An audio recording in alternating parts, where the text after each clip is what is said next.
Horror कहानी बिछोह लेकर आया हूँ दोस्तों।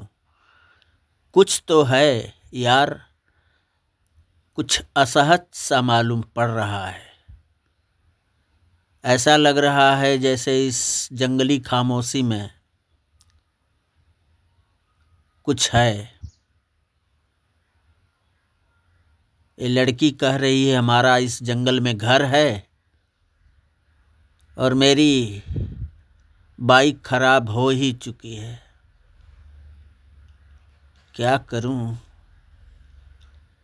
इसके साथ जाने के सिवा अब तो जंगल के बीच इस डरावने माहौल में अकेले रहना ठीक तो नहीं। ठीक है, चलो चलते हैं, देखा जाएगा। यही सब निक्की सोच रहा था। उसके सामने खड़ी थी एक खूबसूरत लड़की। क्या सोच रहे हैं आप? निक्की के मन ही मन कुछ सोचते हुए देख करके वो लड़की बोली थी, कुछ नहीं, बस यही सोच रहा था कि बाइक को यहीं खराब होनी थी। हो जाती है यार, कभी कभी अच्छी चीज़ें भी, सब अच्छा खासा होता है फिर भी कोई न कोई दिक्कत हो जाती है। आओ चलते हैं। आगे आगे वो लड़की चलने लगी थी। न जाने मुझे क्यों ऐसा लग रहा था कि उसके शरीर से कोई चीज़ बार बार निकल करके एक दूसरी नारी, भयावह नारी की शक्ल ले रही है। आखिर वो क्या थी? मैं उसके पीछे पीछे, वो आगे आगे चल रही थी और उसके साथ ही उसके शरीर से एक अक्स निकलता हुआ एक भयावह स्त्री का रूप धरता जा रहा था। धीरे धीरे मेरे भीतर सिहरन सी तो उठती थी, लेकिन विवश था मैं। उसके पीछे पीछे चला गया। वहाँ जाने के बाद एक झोपड़ी थी इसकी, जिसमें ले गई और मुझे जो है चारपाई पर बिठा दी। अंधेरा था। बोली, अभी मैं दिया जलाती हूँ। दिया जलाई, प्रकाश तो हो गया दरवाजे को खोलते ही, लेकिन मैंने देखा उस झोपड़ी में एक छोटी सी ताक थी, जिसके ऊपर दिया की जगह खोपड़ी की चर्बी जल रही थी, मानव खोपड़ी की। इसे तो देख करके जैसे लगा कि मेरे पैर की जमीन ही खिसक गई हो और मैं धंसता चला जा रहा था बहुत अनंत गहराई में। क्या देख रहे हैं आप? घबराए नहीं, मैं अभी भोजन बनाती हूँ। आप यहीं बैठिए, मैं भोजन बनाकर भीतर से लाती हूँ। एक बाहर सामने बैठके वाली झोपड़ी थी और उसी झोपड़ी से लगी हुई एक और झोपड़ी थी, जिसमें वो चली गई थी भीतर। खट खट की आवाज़ सुनकर मैंने भीतर देखा तो औरत, वो युवती एक मानव हाथ जो चर्म लगा हुआ था और बहुत पुराना लग रहा था, उसी को वो जो है दाव से काट रही थी। उसके छोटे छोटे टुकड़े करके पीस बनाई और उसने एक कढ़ाई में जो है उसे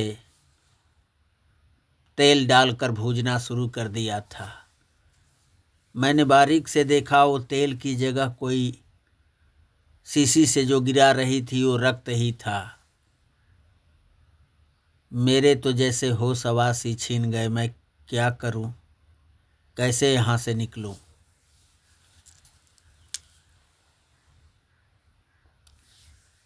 भेड़ियों और सियालों की आवाज़ें बहुत तेज़ी से उठती जा रही थीं।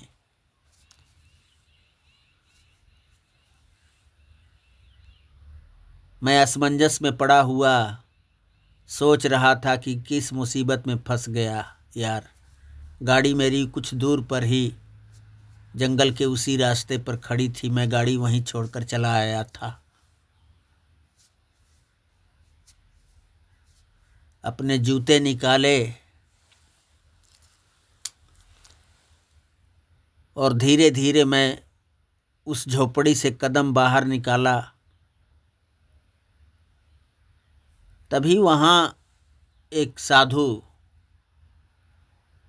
जो काले लिबास में थे आ गए।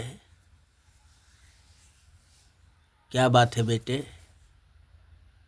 मैं भी तुम्हारी झोपड़ी देख कर ही चला आया। यहाँ ठिकाना कोई मिलेगा? बाबा जैसे आप भटकते हुए यहाँ तक आए हैं, मैं भी भटकता हुआ यहाँ तक आया हूँ। लेकिन यहाँ कुछ माहौल ही अजीब सा है। मतलब है बाबा कि यहाँ एक युवती मुझे लेकर आई है, लेकिन देखा वो दिया जो जल रहा है वो दिया नहीं, मानव कपाल है, उसी में चर्बी जल रही है ताक पर, और उसकी जो है चिरांद गंध फैली हुई है उस झोपड़ी के भीतरी झोपड़ी में। उस झोपड़ी से लगी एक और झोपड़ी है, उसी में वो जल रही है। दिया की जगह वही मानव कपाल में जलती चर्बी। दमघोटू सा माहौल है बाबा। और वो लड़की मुझे भोजन खिलाने के लिए एक मानव हाथ काट रही है, छोटे छोटे टुकड़े करके।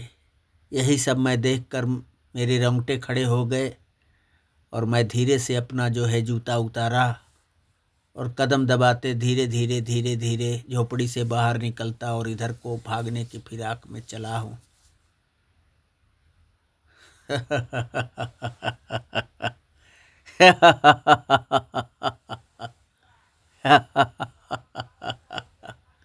घबराओ नहीं बेटे,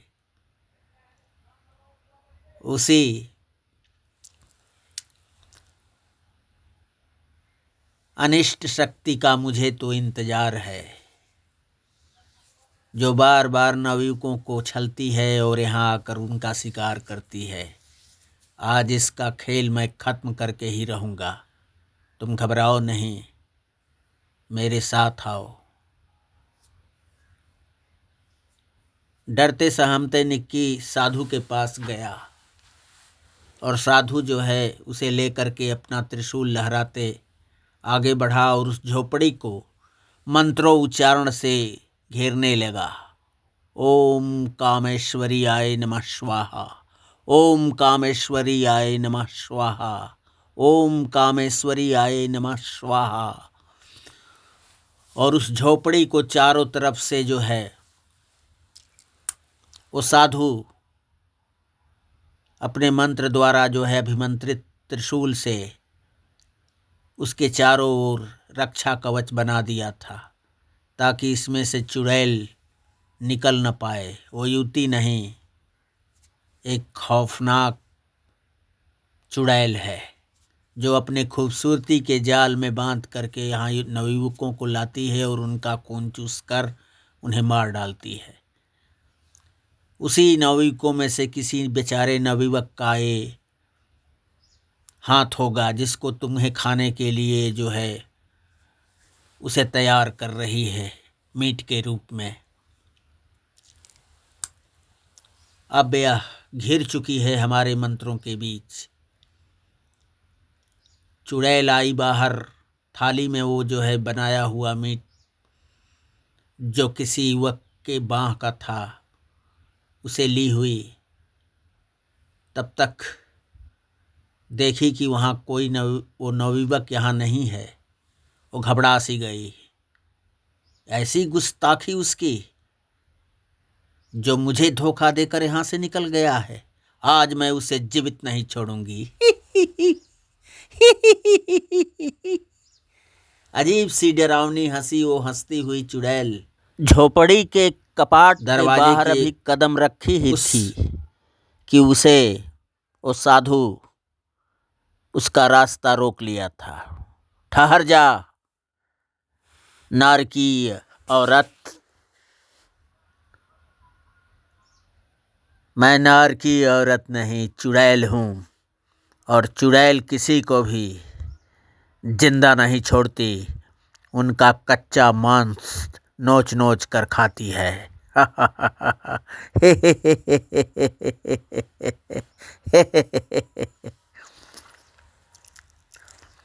मैं उन साधुओं में से नहीं हूँ जो कुएं की गहराई को थाह लगाए बिन उसमें कूद पड़ते हैं।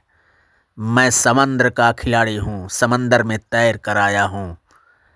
नापाक चुड़ैल, आज तेरा अंत करके ही जाऊंगा। बहुत खेल खेल चुकी तू नाविकों के साथ, पर आज तेरा अंत आ गया है कमबख्त। और अपनी झोली से साधु कुछ मंत्र द्वारा संशोधित राख निकाला और उस पर फेंक दिया था। चुड़ैल की एक भयानक चीख निकली थी और चुड़ैल वहाँ लड़खड़ाने लगी थी। तभी दूसरी बार मंत्र पढ़ करके एक माले को निकाल कर बुदबुदाते हुए मंत्र को साधु ने उसकी तरफ उछाल दिया और वो माला ठीक उसके गर्दन में जा कर के फंस गया था। और चुड़ैल एक आग के गोले में तब्दील होती, चीख मारती, तड़फड़ा करके वहीं गिरी थी और धीरे धीरे जल करके खाक हो गई थी। इस तरह से निक्की की जान बची थी और निक्की को साधु बाइक तर लाया। बोला, बेटे चल, मैं भी आज जंगल से बाहर चलूँगा। बाबा आप मेरे साथ मेरे यहाँ चलिए, मेरा एक मंदिर है, मुझे तलाश भी है, कोई मेरे मंदिर का पूजा करे, आप वहीं रहें, मुझे बड़ी खुशी होगी बाबा। ठीक है बेटे चल, जैसा तू कहेगा। अब तो मुझे टालना नहीं है, क्योंकि तुझ जैसा इंसान मैंने अपनी ज़िंदगी में पहली बार देखा है। तू बहुत मृदुभाषी है निक्की। चल बाबा, आप मेरा नाम जानते हैं? बाबा सब कुछ जानते हैं बच्चा। अगर सब कुछ नहीं जानते तो मैं तुम्हें बचाने के लिए यहाँ कैसे आया होता। चलते हैं। और विक्की अपनी बाइक को डगराते हुए आगे बढ़ाया, धकेलते धक्का देते, और साधु उसके साथ हो लिए और धीरे धीरे दोनों अपने गंतव्य की तरफ निकल पड़े थे। कैसी लगी कहानी दोस्तों? आप लोग इसे लाइक, सब्सक्राइब, कमेंट के माध्यम से बताएं। नमस्ते।